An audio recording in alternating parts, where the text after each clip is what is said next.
بسم اللہ الرحمن الرحیم ناظرین، میں ہوں طارق سمیر ڈیلی ممتاز ڈیجیٹل کے ساتھ۔ جو 190 ملین پاؤنڈ کیس کا فیصلہ قریب آ رہا ہے، جی ایچ کیو حملہ کیس میں فرد جرم عائد ہوئی ہے، وہ آگے بڑھ رہا ہے کیس، تو مختلف حوالوں سے امریکی دباؤ سامنے آ رہا ہے کہ عمران خان کو رہا کیا جائے۔ نو منتخب صدر ٹرمپ کے مشیر ہیں رچرڈ گرنیل، انہوں نے پھر ایک سٹیٹمنٹ دی ہے کہ فوری طور پہ رہا کیا جائے۔ کیا عافیہ صدیقی کو آپ رہا کرنے کے لیے تیار ہیں؟ یہ میرا سوال ہے امریکی صدر سے۔ اس کے علاوہ ناظرین، ایک اور معاملہ ہے بڑا ضروری۔ دینی مدارس کے بل کا تنازع حل ہونے والا ہے۔ نیا صدارتی آرڈیننس لا کے فوری طور پر مسئلہ حل کیا جائے گا اور بعد میں پھر قانون سازی کی جائے گی۔ آج قائد اعظم کا یوم پیدائش ہے اور پوری قوم انہیں خراج تحسین پیش کر رہی ہے، اور قائد اعظم کی شخصیت، قائد اعظم اگر نہ ہوتے تو آج ہم اس پاکستان میں نہ ہوتے۔ یہ ان کا ویژن تھا، حضرت علامہ اقبال کا خواب تھا، اور ہمارے آباء و اجداد کی قربانیاں تھیں سب کی کہ ہم آزاد اور خود مختار ملک میں بیٹھے ہوئے ہیں۔ اس کی حفاظت کریں، اس میں استحکام لائیں اور غیر ملکی سازشوں کا ڈٹ کر اور متحد ہو کر مقابلہ کریں۔ سب سے پہلے میں آتا ہوں ناظرین، جب الیکشن ہو رہے تھے امریکہ کے اور ٹرمپ جیت گئے تو اسی وقت یہ باتیں شروع ہو گئی تھیں کہ جی اب دباؤ آئے گا اور امریکی ایئر لائن کا طیارہ آئے گا اور لے جائے گا عمران خان کو۔ تو میرے ذہن میں وہی سوال اٹھتا ہے بار بار، کیا یہ وہی امریکہ ہے 2022 والا، یا یہ اب چینج ہو گیا ہے 2024-25 میں؟ کیا ہوگا؟ یہ وہی امریکہ ہے؟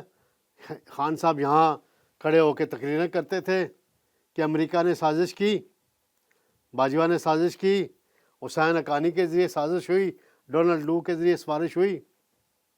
یہ سارا منظر قوم ابھی بھولی نہیں ہے، اور وہ ایک بیانیہ بنا کے مقبولیت حاصل کی گئی۔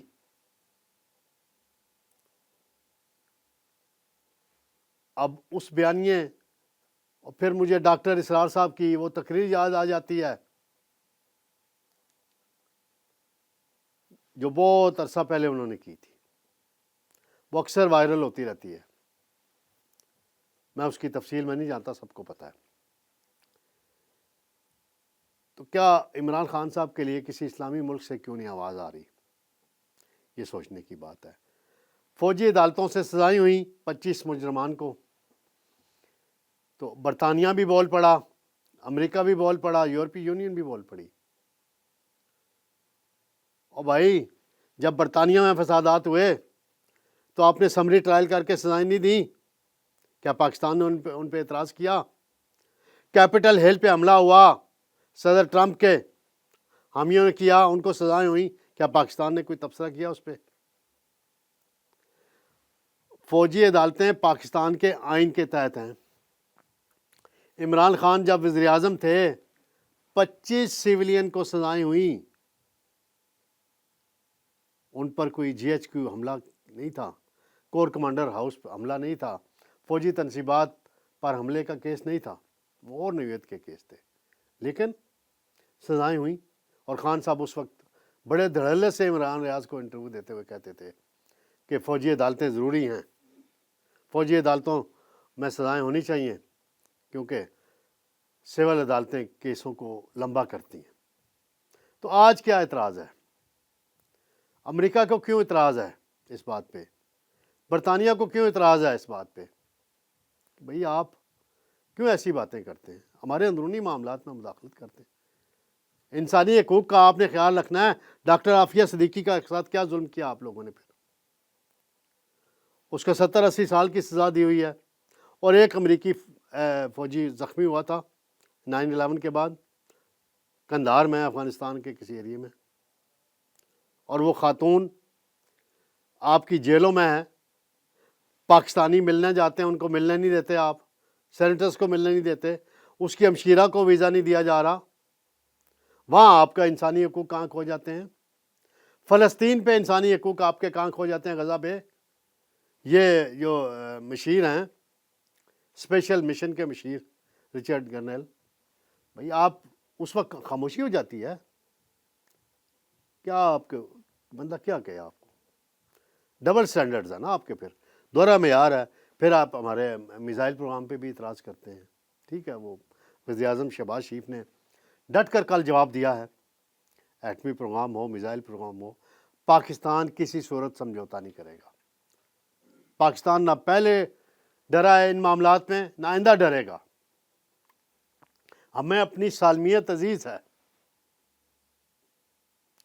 امریکہ کے ساتھ تعلقات پاکستان کو بہتر رکھنے چاہیے، ضروری بھی ہیں، لیکن اس کا یہ مطلب تو نہیں ہونا چاہیے نا کہ آپ ہر معاملے میں، ہاں جہاں تک عمران خان صاحب کے معاملے کا تعلق ہے، ان کے کیسز عدالتوں میں ہیں، عدالتوں کے ذریعے اور مذاکرات کے ذریعے اگر یہ جو کمیٹیاں بنی ہیں اس میں کوئی حل نکلتا ہے، ہمارے اندرونی طور پہ نکلتا ہے تو ویل اینڈ گڈ، کوئی اس میں مسئلہ نہیں ہے، لیکن وہاں سے روز ٹویٹ آنا، بیان آنا، یہ سلسلہ آپ نے کبھی کسی اور کے لیے کیا تھا؟ بتا دیں۔ پھر رانا ثناء اللہ صاحب نے بیان دے دیا ہے، وہ کہتے ہیں ایک سوال پر انہوں نے بات کی ہے کہ اگر عافیہ صدیقی کو امریکہ رہا کرے تو ہم عمران خان کی رہائی پر سوچا جا سکتا ہے، مشروط یعنی کر دیا ہے یہ سارا معاملہ۔ تو اب دیکھتے ہیں، اور حکومت بھی ابھی کنفیوژن کا شکار ہے اس معاملے میں، اس میں کوئی شک نہیں، لیکن یہ جو قومی سلامتی کے ایشوز ہیں ان پہ تو کسی صورت کوئی کمپرومائز نہ پہلے ہوا ہے نہ آئندہ ہوگا۔ ناظرین، دینی مدارس کا معاملہ ہے، مولانا فضل الرحمان صاحب نے احتجاج بھی کیا، بڑے اس کا پروگرام بھی بنایا تھا، لیکن شہباز شریف کی شبانہ روز محنت اور ان کی مشاورت کے جو سسٹم تھا اس کے تحت حل نکلا ہے۔ مولانا صاحب ان سے ملے تھے اور اب صدر صاحب کے ساتھ مشاورت ہو چکی ہے حکومت کی، ایک آرڈیننس کل جاری کر دیا جائے گا جس میں ساری چیزیں کور ہو جائیں گی اور تنازع بھی حل ہو جائے گا، پھر قانون سازی اس حوالے سے کی جائے گی، اور ان لوگوں کی امیدوں پہ پانی پھر گیا ہے جو یہ کہتے تھے کہ جی مولانا صاحب دھرنا دیں گے، لاکھوں کا جلوس لے کر آئیں گے، تو فی الحال یہ خطرہ ٹل چکا ہے۔ ناظرین، 25 دسمبر ہے، قائد اعظم محمد علی جناح بانی پاکستان کا یوم پیدائش ہے، پوری پاکستانی قوم جوش و جذبے، ملی جذبے کے ساتھ منا رہی ہے۔ مزار قائد پہ گارڈ آف آنر کی چینج ہوا ہے، گورنر نے اور چیف منسٹر نے حاضری بھی دی ہے مزار پہ کراچی میں، باقی بھی تقریبات ہوئی ہیں، تو بڑی خوشائند بات ہے کہ حکومت بھی اس دن کو بڑے اچھے طریقے سے مناتی ہے اور پوری قوم منا رہی ہے۔